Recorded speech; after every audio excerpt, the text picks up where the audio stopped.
بك نجم سنين. وقال رسول الله صلى الله عليه وسلم أنا ابن الذبيحين. وقال رسول الله صلى الله عليه وسلم بعثت إلى الناس عامة أو كما قال رسول الله صلى الله عليه وسلم. صدق الله وصدق رسوله النبي الكريم، ونحن على ذلك من الشاهدين والشاكرين، والحمد لله رب العالمين.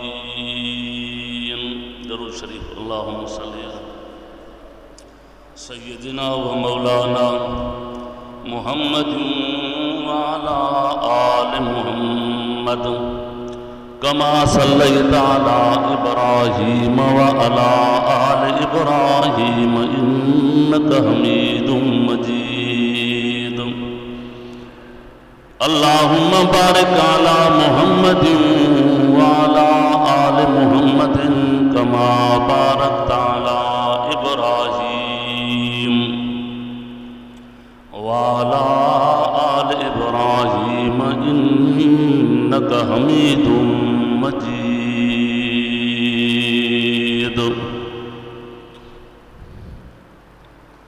عزیز دوستو، بھائرو،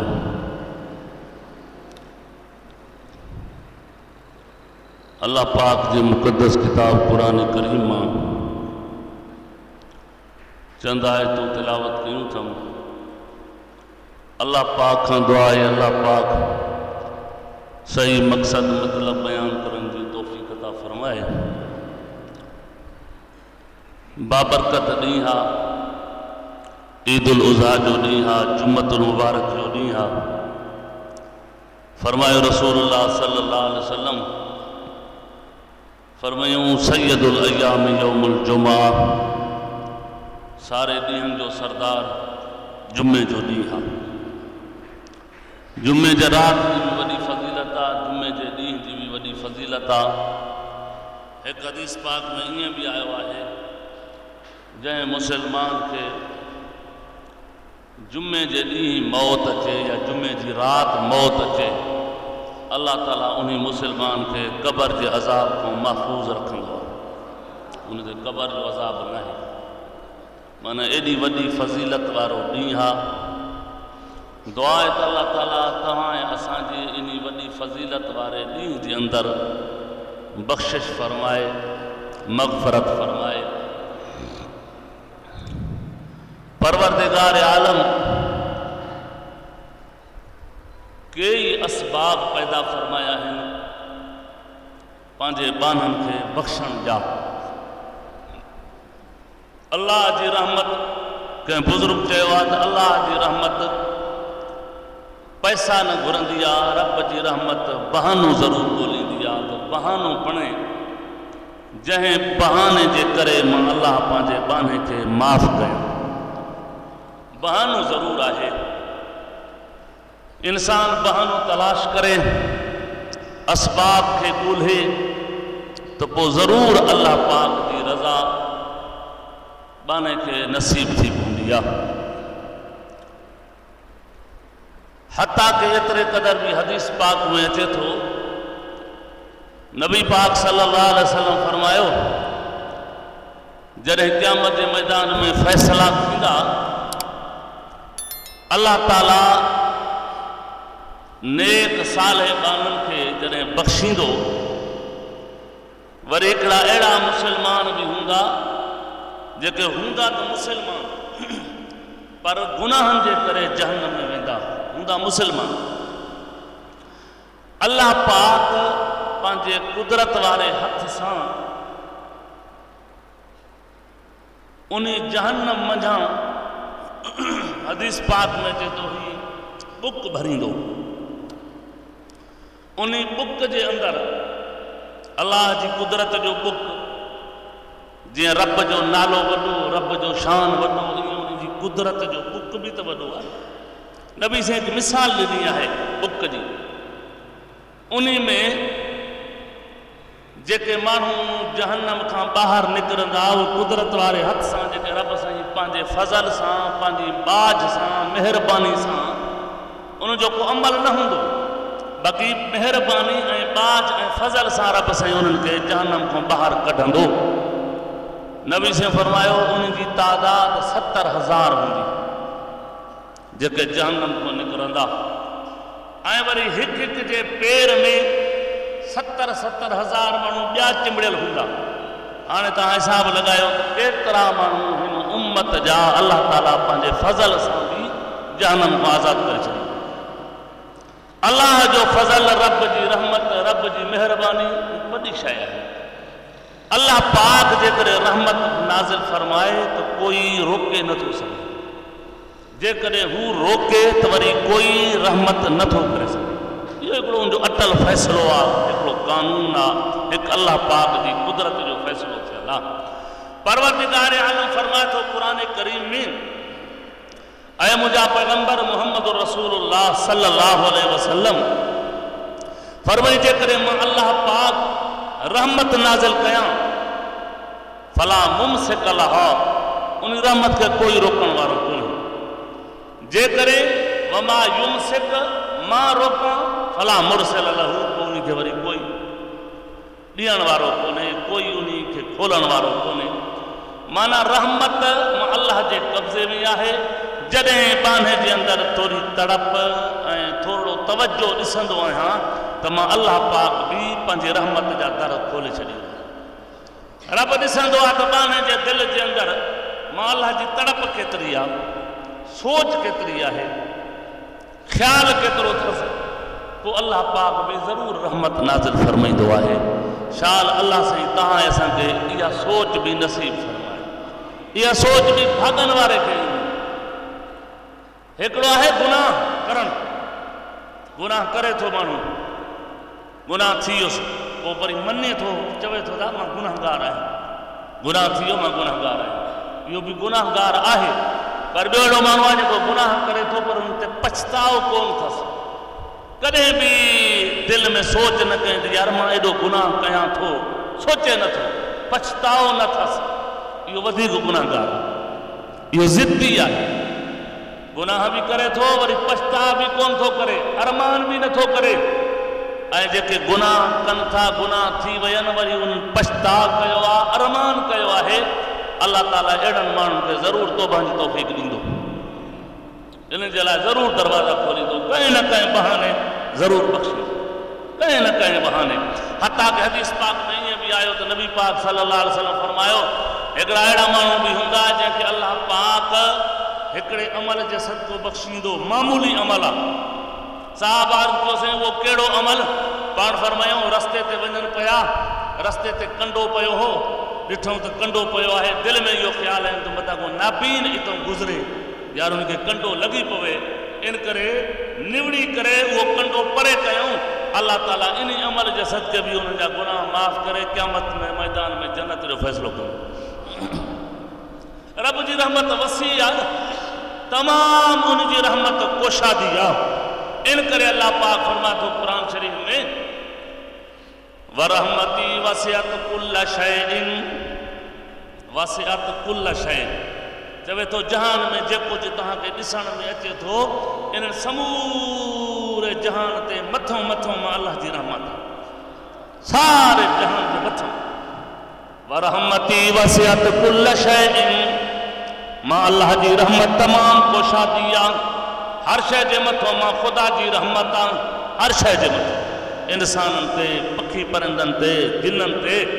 क़ुरान शरीफ़ अजीब ॻाल्हि कई आहे, पखी ॾिठा अथव न, पखी परिंदा,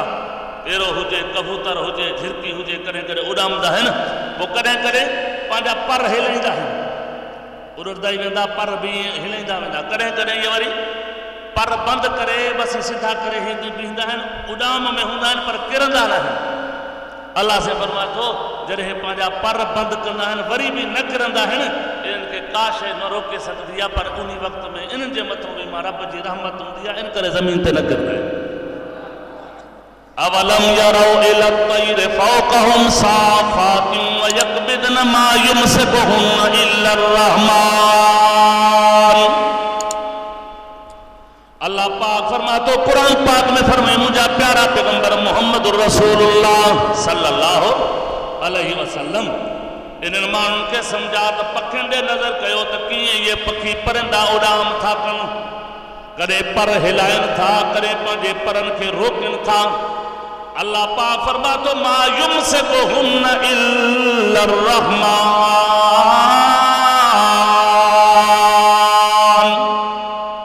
فرمائی جڑے یہ پانجا پر روکن تھا پاؤ بھی وری زمین تے نہ تھا کرن انہن کے بھی ماں اللہ جی رحمت حاصل ہوں دیا انہن تے بھی کہے تو مجھے رحمت آئے جڑے پکھن پرندن تے ایڈی ان جی رحمت آئے انسان تا اشرف المخلوقات آئے انہی تے تو انہی جی رحمت ودھیک انسان ساری مخلوقات کو ودھیک اللہ پاک انسان پیارو انسان وری سارے انسانن کے کٹھے کر سارے نبیان دے امت ان کے گد کر مٹھے محمد عربی کے وری مٹھے محمد عربی جی امت اللہ پاک کے ڈاڑھی پیاری ساری کائنات میں انسان پیارو تھا انسان نمجھوں وری مٹھے محمد پاک جی امت ڈاڑھی پیاری تھا کئی وسائل اللہ پاک بنایا جو مجھا بانا مجھے دروازے تے اچن فکر کن سوچ کن تمہا اللہ انن کے معاف کرے چھڑاؤں تڑپانا سوچا فکرہ ان کرے حضرت ابراہیم خلیل اللہ اللہ جو پیغمبر العظم النبی انہی جے دل جے اندر صرف محبت ہوئی تو پانجے رب جی محبت ہوئی نہ گھر جی محبت نہ ابے جی محبت نہ اماں جی محبت نہ بارن جی محبت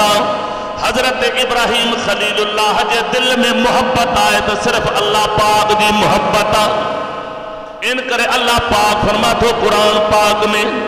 چوے تو والذین آمنوا اشد حبا للہ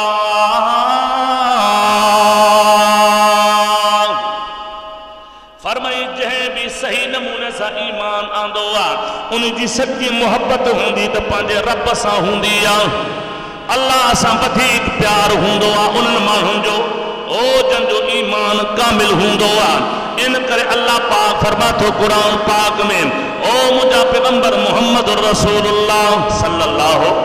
درود شریف پڑھو صلی اللہ ایکڑو دفعہ درود پڑھن سا اللہ سے 10 دفعہ رحمتوں مکلیں دو 10 دفعہ ان کرے پیغمبر پاک کے اللہ پاک حکم فرمایا تو او مجھا محبوب نبی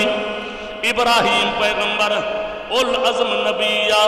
وڈے درجے وارو پیغمبرہ انہی جے دل میں ماں خدا تعالیٰ جی کیڑی محبتہ کیڑو پیارا چوے تو سکندے پٹر نوماس ہکڑے جو نالو اسحاق ہو بے جو نالو اسماعیل یہ بئی پیغمبر کرے ناماس اسحاق کے بھی نبوت سا نوازے چھڑیوں اسماعیل کے بھی اللہ پاک نبوت سا نوازے چھڑیوں پر چوے تو فرق یو رکھیو تھا اسحاق کے خاندان میں جاؤں ماں 14,000 پیغمبر پیدا کیا اسماعیل کے خاندان میں جو اکیلو لال محمد پیدا کیا حضور سائیں حضرت ابراہیم علیہ السلام اسماعیل علیہ السلام جے پشت موائن اللہ پاک فرما تو قرآن پاک میں چوے تو ابراہیم علیہ السلام جے دل میں کیڑی محبت اللہ جو علم رب جی جان وسیع ہے وسیع نہ خوشا دیا رب جے کرے ابراہیم علیہ السلام کو امتحان نہ وٹھے ہاتھ اللہ گیا جان نہ ہوئی چاہ جو ابراہیم یہ کندو ہوئی ایسا نا پر چھوٹو امتحان تو وٹھے تو کے ماں کے سمجھائیں تو کے ماں کے رب دیکھارے وات یہ توے ماں اللہ جا سچا بانا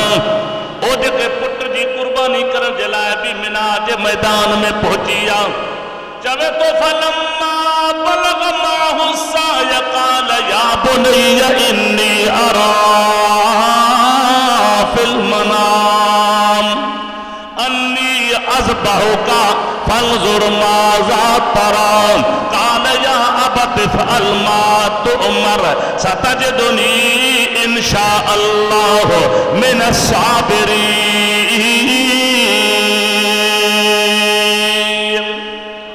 اللہ پاک فرما تو قرآن پاک میں یہ سکی لدھو پتر اسماعیل شہزادو حسین آسن سونو بار جے وقت میں گھمن پھرن جڑو تھوا رات جو ابراہیم علیہ السلام خواب ڈٹھوا ऐं नबियनि जो ख़्वाब बि सचो थींदो।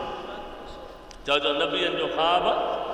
नबियनि जो ख़्वाब बि सचो आहे। जीअं ज़बान पैगंबर जी सची हूंदी आहे, ईअं नबियनि जो ख़्वाब बि सचो थींदो आहे। राति जो हज़रत इब्राहिम अलैहिस्सलाम ख़्वाब ॾिठो आहे जो मां पंहिंजे पुट खे अल्लाह जे रस्ते में क़ुर्बान करे रहियो आहियां। सुबुह जो टाइम थियो आहे। इब्राहिम अलैहिस्सलाम पंहिंजे पुट जे साम्हूं इन ॻाल्हि खे ज़ाहिर कयो आहे। अल्लाह पाक फरमा थो क़ुरान पाक में, चवे तो फलम्मा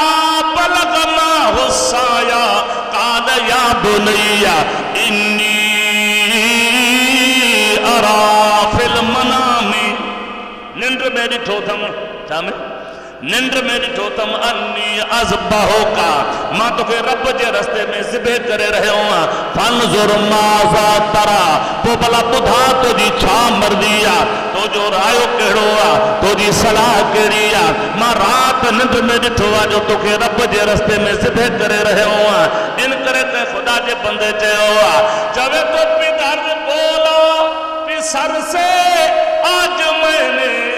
ख्वाब देखा है, किताबे जिंदगी का एक निराला बाब देखा है। ओ मुझा पुटड़ा, जॾहिं तूं अल्लाह जे रस्ते में क़ुर्बान थी वेंदे, अल्लाह जे रस्ते में तूं शहीद थी वेंदे, अल्लाह पाक तोखे वरी अजीब ज़िंदगी अता करे छॾींदो। छो त शहीद मरंदो न आहे, शहीद जीअरो हूंदो आहे, शहीद ज़िंदा हूंदो आहे। इन करे मां राति ख़्वाब ॾिठो आहे। हाणे तुंहिंजी छा मर्ज़ी आहे। इब्राहिम अलैहिस्सलाम जॾहिं इहा ॻाल्हि पंहिंजे पुट जे आॾो ज़ाहिर फरमाई आहे, पुट छा पियो चवंदो आहे, चवे तो या अबाते इफ़अल मा तुअमर, ओ मुंहिंजा बाबा, जंहिं कम जो तोखे हुकुम निंड में कयो वियो आहे उन में देर न कर, जल्दी कर त मां रब जे रस्ते में क़ुर्बान थी वञो। मिना जो मैदान गवाह हो। ओ मुसलमान भाइरो, इहे ई क़ुर्बानी जा ॾिहाड़ा हा। इहो अजीब मंज़र धरती भी ॾिठो हो, इहो अजीब मंज़र आसमान भी ॾिठो हो, इहो अजीब मंज़र फरिश्तन भी ॾिठो हो, इहो अजीब मंज़र अल्लाह जे अर्श जे साम्हूं जेके मुक़र्रब मलाइक बीठा हूंदा आहिनि उन्हनि भी ॾिठो आहे। पुट छा पियो चवंदो आहे, चवे तो या अबत फ़अल मा तुअमर, ओ मुंहिंजा बाबा जल्दी कर, देर न कर। इब्राहिम अलैहिस्सलाम छा थो चवे, ओ मुंहिंजा बच्चा, रूह ते जिस्म प्यारो आहे, मत मिना जे मैदान में छुरी ॾिसी करे इनकार करे। उन वक़्त में इब्राहिम अलैहिस्सलाम जे साम्हूं पंहिंजे पुट छा चयो आहे, चवे तो सतजदुनी इंशा अल्लाह मिनस साबिरीन। ओ मुंहिंजा बाबा, हिम्मत मुंहिंजी हूंदी, दुआ तुंहिंजी हूंदी, मदद मुंहिंजे अल्लाह जी हूंदी आहे। अञा तूं मिना जे मैदान में पहुचंदई कोन, अॻे सिर सीधे में रखी करे रब जे रस्ते में कुछ ॼण क़बूल कंदुमि। फरमा बरदार या अबत फ़अल मा तुअमर। तफ़सीरन लिखियो, हज़रत इस्माइल अलैहिस्सलाम जॾहिं इहा ॻाल्हि ॿुधी आहे उन वक़्त में फौरन अम्मा जे तरफ़ वियो आहे। अम्मा खे चवे तो जल्दी कर, मूंखे सुहिणा कपिड़ा पारा। जे ख़ैर ते आहे, जे तोखे पतो न आहे छा, अबे राति ख़्वाब ॾिठो आहे, अल्लाह जे रस्ते में मूंखे क़ुर्बान कंदो, इन करे जल्दी कर, मूंखे तयार कर। हज़रत इस्माइल अलैहिस्सलाम खे अम्मा साईं सुहिणा कपिड़ा पाराया आहिनि, मथे ते हथ फेरियो आहे, दुआ ॾिनी आहे। जंहिं वक़्त में इस्माइल घर खां ॿाहिरि निकितो, अम्मा पोयों नज़र ॾिसी आहे, नज़र करे घूर करे नज़र पई कंदी आहे, बार बार नज़र थी करे इस्माइल अलैहिस्सलाम पंहिंजो मुंहुं मुबारक जो पोते कयो। अम्मा ताजुब जे अंदाज़ में मुंहिंजे तरफ़ अखियूं फेरे करे ॾिसी रही आहे। उन वक़्त में बीह करे छा थो चवेसि, ओ मुंहिंजी अम्मा, भला ॾे हाल, छाजे करे तूं परेशान वांगुरु बीह करे मूंखे नज़र पई कंदी आहे, इन करे जो मां तोखे ॾाढो प्यारो आहियां। हज़रत इस्माइल अलैहिस्सलाम खे अम्मा छा चयो आहे, ओ इस्माइल, तुंहिंजे प्यार जे करे ताजुब नथी कयां, बल्कि इन करे मां फ़िक्रमंद आहियां। इस्माइल मतां मिना जे मैदान में छुरी ॾिसी करे इनकार करे, क़यामत जे मैदान में मलाइक मां हाजरा खे ॾोरा पो ॾींदा। इस्माइल मुझे थज जी लाज रख जाए, उन मिना के मैदान में कुछ जन कबूल कर जा। अल्लाह पाक फरमा तो कुरान पाक में चवे तो फलम्मा अस्लमा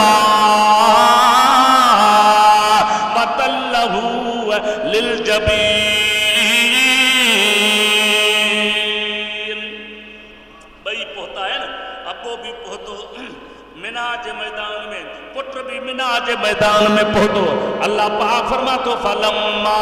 असलमा, उते इब्राहिम भी चयो ओ मुंजा रब मुंजो सब कुछ तुझो आ। इस्माइल भी चवे तो मुंजा रब मुंजो सब कुछ तुझो आ, बच्चा भी तुझा मुंजी जान भी तुझी आ। इब्राहिम भी ये लफ्ज तो चवे असलमा, मां सब कुछ पंजो तुझे हवाले कयो आ। इस्माइल भी तो चवे मुंजा रब मां सब कुछ तुझे हवाले कयो आ। चवे तो वतल्लहू लिल जबीन, इब्राहिम अलैहिस्सलाम इस्माइल अलैहिस्सलाम के पेशानी बरसमायो आ। इन करे जो हुंदी कुर्बानी थे पई, इस्माइल जो सजदो रब के थे पयो। माना हुन जो कम भी थी वने, हिन जो कम भी थी वने, हुन जी कुर्बानी कबूल थी वने, हिन जो सजदो आखिरी कबूल थी वने। अल्लाह पाक फरमातो कुरान पाक में, ओ जंहिं वक्त में इस्माइल अलैहिस्सलाम सजदे में पंहिंजो मुंहुं मुबारक रखियो आ, हुन मथां छुरी हलाई आ, छुरी नथी हले। इब्राहिम अलैहिस्सलाम बार बार छुरी सां ॻाल्हाए थो, ओ छुरी रोजानो हर चीज तू कटी दिया है तो मुझे बच्चे जो वजूद मुबारक जेको कपा खां भी वधीक नरम आ, हिन के तू छाजे करे नथी काटे सघे। छुरी मो जवाब आयो आ, इब्राहिम अमरनी खलीली नहानी जलीली, तू तो चवे इस्माइल के ज़िबे कर ऐं रब मांखे बार बार मना पियो कंदो आ। इस्माइल जे वार के भी लोलो न ॾी जाए जो इन्हीं जे खानदान में जो मोहम्मद पाक के पैदा करणो आ। इन करे मुसलमान भाइरो हजरत इस्माइल अलैहिस्सलाम के उन्हीं वक्त में इब्राहिम अलैहिस्सलाम जे हेठां बाहर कढियो वियो आ, जन्नत में जहां तुंबो आंदो वियो उन्हीं के इस्माइल वारी जगह ते रखियो वियो आ। इब्राहिम अलैहिस्सलाम छुरी के जो जोर ॾिनो आ, छुरी हली वई आ। उन्हीं वक्त में अखियुनि ते पट्टी मुबारक ॿधल आ। छा थो चवे? चवे तो अल्हम्दुलिल्लाह, और रब तो जो शुक्र तो कया जो मांखे इन इम्तिहान में तू पास कयो आ। इब्राहिम जे अखों बारक ते पटड़ी बदला चवे ईअं तो गोया के इस्माइल ज़िबे थी चुको आ। हालांकि इस्माइल अलैहिस्सलाम ज़िबे थियो ई न आहे। इब्राहिम अलैहिस्सलाम शुक्राने जा जुमला तो पढ़े। जंहिं वक्त में इब्राहिम अलैहिस्सलाम अखियुनि मुबारकनि खां पट्टी जो खोली आ, ॾिसे त दुंबो ज़िबा थी वियो आ। इस्माइल त टहक ॾींदो खिलंदो वेठो आ। जैसे रब बचाए उन्हीं के कोई मारे न सकदो आ, जैसे रब मारे तो उन्हीं के कोई भी बचाए न सकदो आ। छो तो मौत हयाती जो मालिक हिकिड़ो ही अल्लाह आ। जेकॾहिं बचाइण ते चे समुंड जे लहरनि ते मौजनि खां भी बचाए सकदो आ। जेकॾहिं ॿोड़नि ते अचे अल्लाह जो कसम आ वाटर में भी ॿोड़े सकदो आ। मौत हयाती जो मालिक हिकिड़ो अल्लाह आ। चवे तो मौत हयाती तुंहिंजे हथ आ, जंहिंखे जियारे मारे तू, कंहिंखे ॿोड़े सिर में साईं, कंहिंखे समुंड मां तारे तू। मौत हयाती तुंहिंजे हथ आ, जंहिंखे जियारे मारे तू, कंहिंखे ॿोड़े सिर में साईं, कंहिंखे समुंड मां तारे तू। पंहिंजी मर्ज़ी जे तो मुताबिक जग जो चरखो हलाए थो, झोलीअ में ॾेई ख़ुशियूं किन खे वापसि वारे रोआरे थो। खुशी भी हो दे,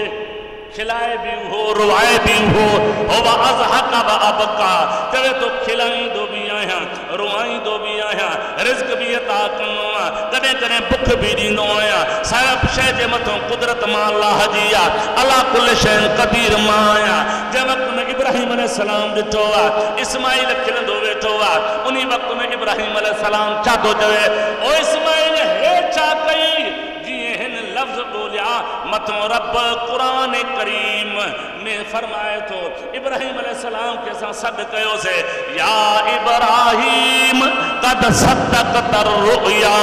इन्ना कज़ालिका नजज़िल मोहसिनीन। ओ इब्राहिम तो जो ख्वाब सच्चो थियो,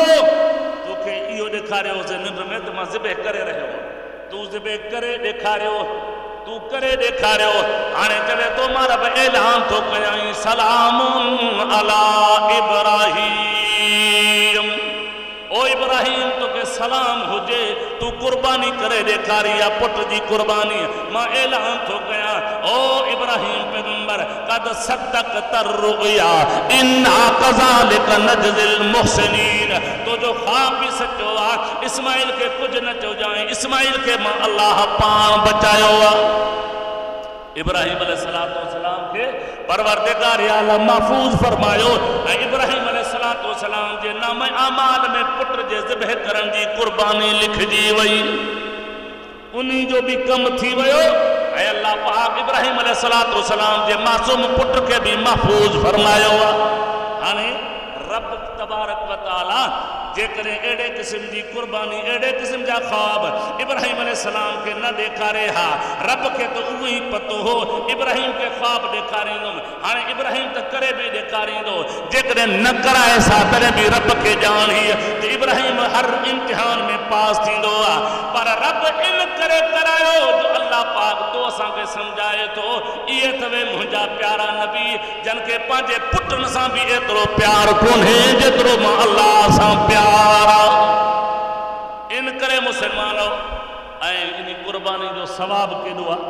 نبی پاک صلی اللہ علیہ وسلم بیٹھا صحابہ عرض کن سے ما حاضر الغزاہیر اسی کڑی چیز مجھے پیغمبر فرمایو سنت ابیکم ابراہیم اے تمام جی اب ابراہیم جی سنتا فما لنا یا رسول اللہ جا رسول کو اسا کے شامل دو پان فرمائن تب کل شارت حسنا جے کو جانور تمہاں رب جے رستے میں ذبح تھا کہو انہی جے وجود تے جترا بار ہیں ایک بار جے بدلے میں رب تمہاں کے نیکیوں عطا کندو ایک بار جے بدلے میں رب تمہاں کے نیکیوں عطا فرمی دو اے بھی حدیث پاک میں آئو پاں فرمائن تسمنو زہایاکم جانور قربانی جا بھلا ذبح کندہ کہو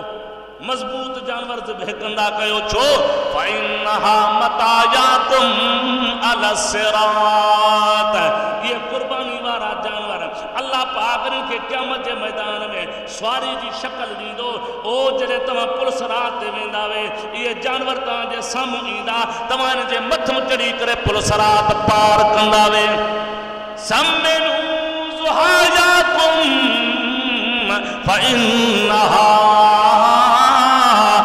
الصراط متایاکم پلس رات یہ اللہ پاک یہ جانور تمہاں کے سواری بنائے دی دو ان کرے پیغمبر صلی اللہ علیہ وسلم فرمائے پان فرمائن تھا او مجھے امتیو قربانی کندہ کہو قربانی بھلو عمل تھو بھی خیرات کہو رب جی مرضی یا قبول کرے یا نہ کرے انہی جی مرضی یا پر ہے قربانی وارو جانور اڑوا جو پان فرمائن تھا جڑے تمہاں بسم اللہ اللہ اکبر چاہی کرے ذبح تھا کہو پہریوں قطرو دھرتی تے رت جو نہ کرندو رب عرش تے قبول کرے وٹھندو ویدو کہ یہ خیرات آنی ضرور قبول کرو بھی کرے نہ کرے ان کی مرضی پر ہن جلا ویدو کہیں چوے تو ضرور قبول کندو آیا ان کرے اللہ پاک فرما تو قرآن پاک میں او مجھا پیغمبر محمد رسول اللہ صلی اللہ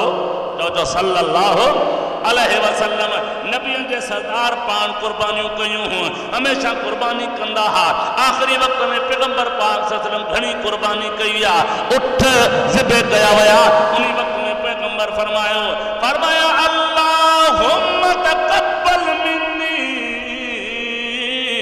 ومن امت محمد نبی سے اتے بھی پانچی امت کے یاد کر اللہ مہنجے طرفوں مہنجی امت کے طرفوں قربانی قبول فرما گھنا جانور جو ذبح کیوں کرے دعا تا کرن اللہم تقبل منی مجھے طرفوں بھی قربانی قبول فرما ومن امت محمد ما محمد پاک دی غریب امت کے طرفوں بھی قربانی قبول فرما ایڈو پیار ہو پیغمبر پاک صلی اللہ علیہ وسلم جو پانچی امت سا ان کرے اللہ پاک فرما تو قرآن پاک میں جوے تو لقد جاءکم رسول من انفسکم عزیز علیہ ما انتم حریص علیکم بالمؤمنین رؤوف الرحیم جوے تو جے کو پیغمبر تہاں کے دنوں تم ایو تمہاں سا ڈاڑھی محبت کندو ڈاڑھو پیار کندو ایڈو پیار جو ابے کے پانچی اولاد سا پیار ایترو نہ ہے جترو محمد پاک کے پانچی امت سا پیار ہے قربانی پان تھا کرن उते भी उम्मत के याद था कन या मोहब्बत ना है तो जो छाए पैगंबर पाक सल्लल्लाहु अलैहि वसल्लम कदम कदम ते पंहिंजी उम्मत के याद कयो आ हर लिहाज से दुआ में भी उम्मत के याद था कन कुर्बानी में उम्मत के याद था कन सफर में हन तो उम्मत याद आ हज़र में हन तो उम्मत याद आ मेराज ते मथे बीठा आहिनि तो उते भी उम्मत पैगंबर के याद आ नबी से तो न विसारियो असांखे असां विसारियो हालांकि मुसलमानो हर वक्त में नबी पाक सल्लल्लाहु अलैहि वसल्लम ते दुरूद घणो पढ़ंदा कयो या भी कुर्ब जी अलामत कुर्ब जी निशानी आहे नबी पाक सल्लल्लाहु अलैहि वसल्लम सहाबा किराम के तालीम ही ॾिनी ईद उल अज़हा ते अचनि था सेखारनि था साहबियो चो था बया तव्हांजी ज़बान ते ख़बर न हुजनि बल्कि तव्हांजी ज़बान ते इहा जुमला हुजनि अल्लाहु अकबर ला इलाहा इल्लल्लाह वल्लाहु अकबर अल्लाहु अकबर वलिल्लाहिल हम्द रब जे तौहीद जा तराना हुजन ताजी ज़बान ते अल्लाह जो नालो हुजे रब अर्श ते चवे लब्बैक अब्दी जी मुंहिंजा बाना घुर्त मां रब तोखे अता कयां एॾी उन जी रहमत तमाम खुशादी आहे अल्लाह ताला रहमत नाज़िल करण जा कई बहाना कई वसाइल बनाया आहिनि त बानो मन ही बहानो अख्तियार करे त मां अल्लाह बख़्शे छॾांसि अल्लाह साईं असांखे बख़्शण थो चाहे रब जहन्नम मुसलमान जे करे न ठाही आहे जहन्नम आहे काफ़िर जे लाइ पर मुसलमान वेंदो बद किरदारी जे करे बद अमाली जे करे अल्लाह त जन्नत ठाही आहे मुसलमान जे लाइ जहन्नम ठाही आहे काफ़िर जे लाइ पोइ हरू भरू जे करे मुसलमान अल्लाह अल्लाह जे रसूल जे हुक्मनि खे पुठी ॾेई करे पोइ वञे जहन्नम में त पोइ उन जी पंहिंजो अमल आहे बाक़ी रब तो चवे त मां तो तुझे लाइ जन्नत ठाही आहे वसाइल भी तोखे अता कया थम बहाना भी कई बनाया थम हे बहानो हे बहानो हे बहानो हे नेकी का नेकी अख्तियार कर उन्हीं वक्त में कबूलियत जो टाइम हुजे कबूल करे वरती मां त मां अल्लाह जन्नत जो फैसलो करे छॾी अल्लाह पाक अमल की तौफीक बख्शे अल्लाह पाक तव्हां असांजी इबादत रियाज़त हाज़री मक़बूल ऐं मंज़ूर फरमाए अल्लाह पाक खां दुआ आहे त अल्लाह ताला हर मुसलमान जी इहा अॼोकी इबादत नमाज ज़िक्र तकबीरां कुर्बानियूं अल्लाह साईं पंहिंजी दरबार में मक़बूल ऐं मंज़ूर फरमाए हमेशह ईद जे मौक़े ते मां अपील बि कंदो आहियां मदरसे जे लाइ कुर्बानी जे मौक़े ते मदरसे खे यादि कयो जीअं तव्हां हमेशह यादि कंदा आहियो इंशाअल्लाह मां उमेद कयां थो हिन दफ़े बि तव्हां हर साल वांगुरु यादि कंदो अल्लाह तव्हांखे जज़ाए ख़ैर अता फरमाईंदो हिन वक़्त में मां तव्हांखे सिर्फ़ु नमाज़ थोरी सम्झायां उन खां पोइ नमाज़ पढ़ूं था भई हीअ नमाज़ बरक़त आहे ईद उल अज़हा ऐं इहा नमाज़ वाजिबु आहे हे जेके तकबीरां पढ़ंदा आहियूं इहे बि सिखी छॾो इहे बि वाजिबु आहिनि इहे बि तकबीरां वाजिबु आहिनि ज़रूरी पढ़णियूं आहिनि हर नमाज़ खां पोइ हिकु दफ़ो तकबीर ॾाढे पढ़णु हर मुसलमान खे वाजिबु आहे अल्लाहु अकबर ला इलाहा इल्लल्लाह वल्लाहु अकबर वलिल्लाहिल हम्द हिकु दफ़ो बुलंद आवाज़ सां पढ़णु वाजिबु आहे जीअं वितर पढ़णु वाजिबु आहिनि ईअं इहा तकबीर पढ़णु बि वाजिबु आहे जेकॾहिं कंहिंखे न ईंदी हुजे त नमाज़ जॾहिं माण्हू पढ़े पासे में जेको पढ़े पियो उनखे चओ त अदा तूं आस्ते पढ़ंदो हल त मां बि तोसां गॾु पोइ ईअं पढ़ंदो हल तॾहिं बि उनजो कमु थी वेंदो इन नमाज़ में नमाज़ बरक़त वाजिबु आहे इन में 6 तकबीर आहिनि जेके ज़ाइद तकबीरां चइबियूं आहिनि पहिरियों नियत कंदासीं मां नियत ॾाढे कंदुमि तव्हां सिर्फ़ु इहो लफ़्ज़ चइजो पुठी हिन इमाम उन खां पोइ अल्लाह अकबर चवंदासीं नमाज़ वारो पहिरियों अल्लाह अकबर जेके तकबीर ताहरीमा चइबो आहे अल्लाह अकबर हथ बसदासीं पहिरीं तकबीर में सुभानक अल्लाहुम्मा व बिहम्दिक तबारक अस्मुक व तआला जद्दुक व ला इलाहा गैरुक या सना पढ़ी वो तकबीरां 3 चोबियूं पहिरीं तकबीर में अल्लाह अकबर हथ छॾे ॾियणो अल्लाह अकबर है 3 थियूं हाणे इमाम किरात कंदो अहिड़े नमूने सां रुकू सजदो करे रकात पूरी वरी ॿी रकात में जॾहिं उथंदासीं त अवल किरात कबी पोइ जॾहिं किरात पूरी थींदी अलहम्दो सूरत पूरी करे पोइ अल्लाह अकबर चइबो तकबीर तहरीमा जो अल्लाह अकबर अल्लाह अकबर हे 3 तकबीरां थियूं ज़ाइद उन में हथ छॾे ॾियणा आहिनि चौथी तकबीर